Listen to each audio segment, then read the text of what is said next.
Deus nunca ordenou a mulher amar o homem. Deus nunca, me mostre se eu estiver errado. Comente aqui embaixo qual é a parte da Bíblia que Deus ordena o homem a mulher amar o homem. Nunca.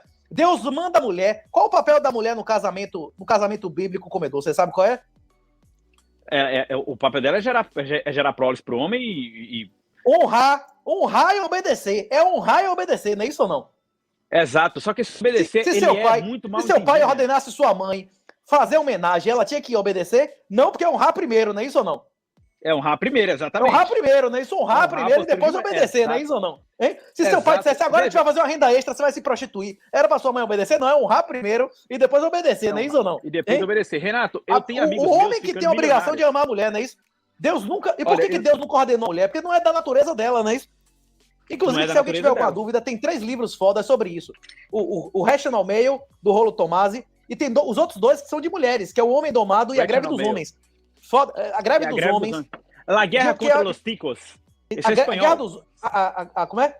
A Greve dos Homens é de uma psiquiatra, inclusive, uma psiquiatra forense. A Greve dos Homens e O Homem Domado, da Esther Vilar. Esses 3 livros, quem lê vai entender exatamente como a mulher sempre teve pergaminho. A civilização é um pacto do homem renunciar à poliginia, dizer, beleza, eu não vou ter 100 mulheres, eu vou ter uma, não é isso? Mas se eu tiver uma amante, ela não vai ter direito a porra nenhuma. Isso. E a mulher diz, beleza, eu posso largar você, mas você vai ter que me dar um motivo. Eu não vou largar você sem motivo, como é no Islã, como é no judeu, não é isso? Quem acabou com o divórcio foi Jesus. Jesus diz, vocês não estavam prontos para a verdade, coração duros. A partir de hoje não tem mais divórcio, não é isso? Exato. Renato, e é um ponto central isso aí, tudo que você falou, e eu concordo plenamente com essa assertiva, até porque, se eu não concordasse, seria histérico, né? Eu estaria reagindo a palavras, não estaria concordando com os fatos tal como eles são. Mas o ponto central é o seguinte, o mercado sexual sempre se deu de uma maneira. O homem entregava para a mulher atenção em troca de sexo e nudez. Só para ele, da mulher. E a mulher entregava a nudez e o sexo em troca de atenção. Só que, na década de 80, uma mulher andando na rua, se ela tivesse um único homem em um ano dando em cima com ela e querendo casar, era muito. Hoje elas têm milhares todos os dias. Então, isso quebrou. Isso é verdade. Mas tem uma hierarquia de necessidades. Se você for no chifre da África, lá, na merda qualquer, a mulher vai preferir o muçulmano que tenha dinheiro, que vai dar comida a ela, ou que quer dar atenção, pica, cai fora? Não, mas quando eu falo atenção... eu concordo, mas quando eu falo atenção... É provisão e proteção, não é isso? É provisão e proteção, né? A mulher só se preocupa com esse negócio de atenção, se o homem é bonito. Mas... Depois que ela já tem dinheiro, que ela se acha independente. As mulheres que se preocupam se o homem é bonito ou não é, ela não procura um marido, ela procura um go-go boy. A mulher que procura um marido procura um homem que possa ser seu provedor e protetor. O problema é que o protetor e provedor... O macho delas, o gigolô delas é o Estado, não é isso? Exato. A beleza masculina, Renata, ela nunca foi pão de prato feminino. Mulheres já admitiram... A maioria das mulheres prefere ter um relacionamento com... Teve outro dia, num podcast desse, que o cara chegou, mas o Bitcoin aumenta meu pau. Acho que foi como é que chama? Como é o nome do menino lá, o Monark? Se você se preocupar com o tamanho do seu pau, já é uma efeminação. Porque se você considerar que tem no Gênesis 3, o seu desejo será para o prazer do seu marido que a governará. Se foda, é isso, o tamanho que o pau seu vier, você não tá nem aí, você continua sendo um homem igual, não é isso? Não, eu vou te falar um negócio. Outro dia eu tava num podcast, conversando com a menina, ela virou pra mim e falou assim, porque eu falei pra ela que a traição masculina, se a sua mulher te traiu, a culpa é sua.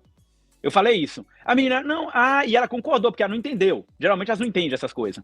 Ela, é verdade, porque eu namorava um cara e eu traí ele pra ficar com o melhor amigo dele. Eu falei, se isso acontecer, a culpa é totalmente dele. E ela achou que eu ia elogiar ela. Eu não elogiei ela. O que eu quis dizer foi o seguinte, a culpa é totalmente dele, porque qualquer homem que tenha no grupo de amigos homens dele, um homem que dormiria com a mulher dele, caso ele viesse a terminar, merece tudo que acontece com ele. Tudo. A maioria dos meus amigos, eu digo isso de cátedra, Renato, a maioria dos meus amigos é zero, a chance deles dormirem com a mulher com quem eu saio é zero. É zero. Porque eu não confio em homem que vê um pá de peito e fala assim, I love you. Eu não confio nisso. Eu não consigo confiar num homem que olha pra uma mulher com pazão de peito, etc, e já se apaixona. Eu não confio em homem que, quando tá no meio de mulher, transforma. O Renato parece que caiu. Não dê dinheiro a juiz perseguidor, a justiça de ditadura. Não quer financiar a ditadura, não quer ter suas mãos e sua alma suja de merda e sangue. Batismo Bitcoin 2.0. Aqui você vai aprender a comprar e sacar seus bitcoins de corretora. Você vai aprender a autocustódia. Só você, maldito do homem, confia no homem, não confia em ninguém. Você é o único homem que pode salvar a sua alma. A habilidade básica para salvar as suas finanças, o seu suor e o suor dos seus ancestrais é Bitcoin. Tem de graça na internet, mas aqui é com suporte. Batismo Bitcoin 2.0. Clique no link se você tiver dificuldade. Um abraço e minha honra. Faça o que você tem que fazer. O Renato caiu. Galera, parece que o Renato caiu aí. Vamos esperar ele voltar. Conversar com o Renato é muito bom. Você não precisa... A maioria dos vídeos que eu vejo no YouTube, eu tenho que colocar em 2.5 de velocidade. Eu não tenho paciência para assistir. O Renato fala muito rápido, eu gosto muito disso. Isso me deixa motivado para falar. Isso me anima. Eu gosto de conversar com ele, é muito bom mesmo. Espero que ele volte aqui. Parece que ele caiu. Temos um erro aqui. Eu acho que eu arranquei a porra do fio aqui. Ô, Renato, mas como a gente tá falando, só para completar o raciocínio. Não, porra. Sim. Você chegou a ficar ilegal aí? Você conseguiu a cidadania como? Como é que você conseguiu sua residência, sua Renato, porra aí? Diga aí. Então, eu tava contando essa história, eu esqueci. Eu tive uma profecia, Renato. Eu tive uma profecia. Quando eu estava tentando meu visto de turista pela primeira vez, eu tentei pela empresa de pedras preciosas trabalhar no Brasil. O primeiro emprego que eu tive no Brasil foi de pedras preciosas. Para ser sincero, eu trabalhei na pizzaria que abriu do lado da minha casa quando eu tinha meus 14 anos. Whatever. Mas o primeiro emprego que eu tive no Brasil foi de pedras preciosas, a empresa do meu tio que vende turmalina, esmeralda, esse tipo de pedra. E eu trabalhei para ele durante 5 anos. Lá eu aprendi o mercado, aprendi o processo de lapidação, de serra, de corte e classificação. Aprendi tudo. Mercado incrível, incrível. Mas é um mercado que, para você enriquecer nele, o fator primordial é conhecimento ao extremo e network. Você precisa dos dois. Você tem que ter um conhecimento diferenciado de network. Você tem que saber confiar no cara, o cara tem que confiar em você, o produtor, o joalheiro, é um mercado diferente de tudo. Né? O mercado digital, o mercado digital, você... É totalmente impessoal, né? É impessoal. Totalmente Agora, impessoal. o mercado de pedra, se você não tiver uma confiança muito grande, você não vai para frente. A pessoa tem que confiar em você. E eu trabalhei com ele durante 5 anos, aprendi todo o processo, fiquei encantado com o mercado. E o que aconteceu foi o seguinte, quando eu estava tentando meu visto, aos 23 anos de idade, ao migrar para os Estados Unidos, como eu já falei antes, eu vou repetir de novo, minha mãe falou, tem uma pastora que quer orar para você. Migrar não, você deu o golpe, você disse que era turista, não era turista porra nenhuma, não é isso ou não? Meteu o visto de turista e ficou até as horas, não é isso ou não? Não é essa conversa ou não? Não. Sim. É mais ou menos assim. Sim. Eu fui dar o visto de turista, fui tentar o visto de turista eu estava no busão Rio Doce para o Rio de Janeiro, e aí a mulher ligou para mim e orou, Renato, durante 30 minutos. Orou, e ela virou e falou assim, Gustavo, depois da minha oração eu estou tentando interceder por você, mas eu vejo a nuvem negra no seu caminho para os Estados Unidos. Eu acho que você não vai conseguir o visto. Aí eu, ok, mas você acha que dá pra gente orar para resolver isso? Ela falou, eu vou orar, mas eu não vejo isso. Eu vejo você indo para os Estados Unidos numa bem melhor. Ela falou desse jeito comigo. Você tem uma promessa para você, que mais tarde será esclarecida para mim. Parou aí. Terminamos a conversa, liguei para minha mãe. Seu pai estava vivo nessa época já, não? Não, meu pai já tinha falecido. Meu pai faleceu quando eu tinha 17 anos. Essa aí eu tinha 18 para 19. Era 29 de dezembro e eu tinha 18 anos. Eu faço aniversário todo fevereiro 13. Sexta-feira 13 de fevereiro. Quando dá na terça-feira 13. Aí beleza. Encaminhando para lá, Renato, desligamos a ligação, falei com a minha mãe, falei, ô mãe, como é que você deixa uma mulher dessa me ligar pra falar que eu não vou conseguir visto? Isso é ridículo, tô indo tentar o visto pela primeira vez, tô super tenso aqui, e etc. Minha mãe, meu filho, mas ela falou que ela vai interceder por você, blá, blá, blá. Ok, tentei o visto, o cara conversou comigo por 1 minuto e meio, perguntou o que eu fazia e o que eu ia fazer nos Estados Unidos, eu falei pra ele, ele respondeu, negou o visto. Só que eu sou um cara que eu nunca fui afetado por essas coisas, entendeu? Então eu voltei de boa. Eu tinha uma namorada gostosa, então tava tranquilo.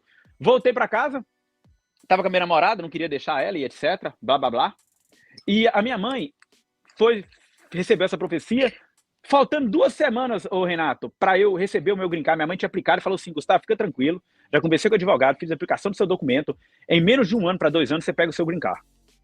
Aí eu falei assim, ok, mãe, não quero discutir com isso, que eu não quero botar fé nesse trem, eu quero continuar minha vida normal. O que aconteceu foi o seguinte, um dia eu recebo um documento na minha casa dizendo que o meu processo foi aprovado, e que eu deveria ir para os Estados Unidos. E que eu estava apto a ir para os Estados Unidos. Certo? Ok. Recebi o documento, li aquilo, falei, mãe, tá aqui dizendo isso aqui, isso aqui, isso aqui. Faltando 2 semanas para mim ir lá, pegar, que tem uma entrevista que a gente faz, mas essa entrevista é só para checar que você existe, que você é de verdade, você não é uma pessoa fake. Aí vão lá, tiram seu digital, brincar, a porra toda, blá, blá, blá.